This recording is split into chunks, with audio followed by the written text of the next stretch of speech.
Mr. Speaker, as the only still serving co-author and co-sponsor of the motion to vacate Speaker Boehner, I can tell you this motion to vacate is a terrible idea.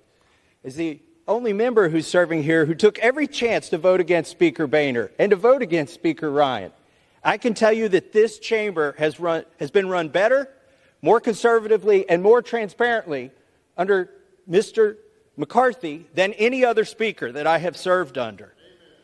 As a member of the Rules Committee, one of three conservatives who were placed there out of trust, the Speaker gave us a blocking position by putting three of us on there to keep an eye on the Rules Committee, to make sure the process was fair and even. I can tell you it's been fair and even. None of us are voting against the Speaker today.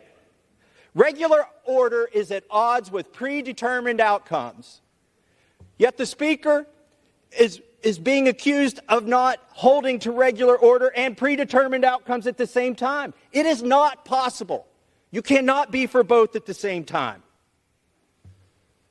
I was a party to the January agreement, and I can tell you that there were promises in there, but there was never a promise for an outcome. There was never a promise that you could force Joe Biden to sign something. There was only the promise that we would try, and try we have. We have tried in the Rules Committee. We have tried on the floor. We've been trying this since the summer, and there's enough blame to go around for why we don't have 12 bills, but part of it was a relitigation of the debt limit deal. By the way, there was no promise on the debt limit deal, no conditions on that in January, zero whatsoever. I was in the room for that. So the 12 bills were delayed over what? $100 billion. That's a lot of money.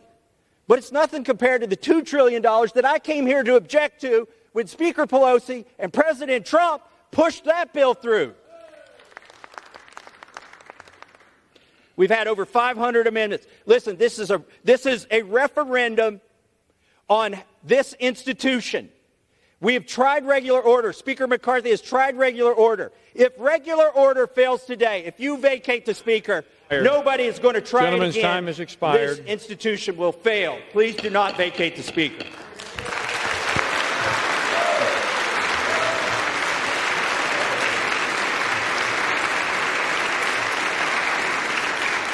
Gentleman from Florida. I reserve.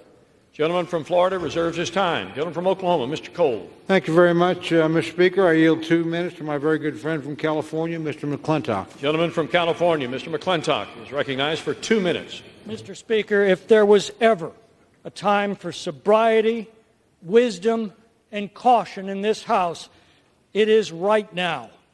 If this motion carries, the House will be paralyzed. We can expect week after week of fruitless ballots while no other business can be conducted. The Democrats will revel in Republican dysfunction, and the public will rightly be repulsed. It'll end when the Democrats are able to enlist a rump caucus of Republicans to join a coalition to end the impasse. This House will shift dramatically to the left and will effectively end Republican House majority that the voters elected in 2022. And this, in turn, will neutralize the only counterweight in our elected government to the woke left's control of the Senate and the White House at a time when their policies are destroying our economy and have opened our borders to invasion. There are turning points in history whose significance is only realized by the events that they unleash. This is one of those times. We are at the precipice. There are only minutes left to come to our senses and realize the grave danger our country is in at this moment. Dear God, grant us the wisdom to see it and to save our country from it.